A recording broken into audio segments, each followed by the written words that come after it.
Yan mga kaibigan, dito po tayo sa gilid ng malaking bato. Wala kang makita sa buong paligid kundi nag-iisang bato. Ayan, puro bato. Ayan. Wala po, nag-iisang bato lang po talaga yan.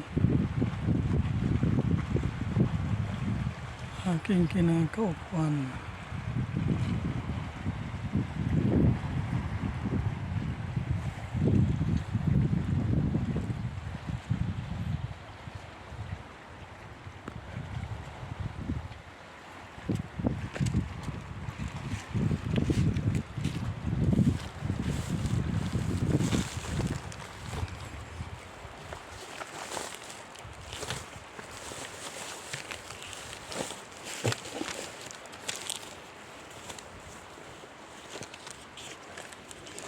Kabit nga natin dito sa ama natin. Ikot-ikot muna tayo sandali. Ipasyal muna ko kayo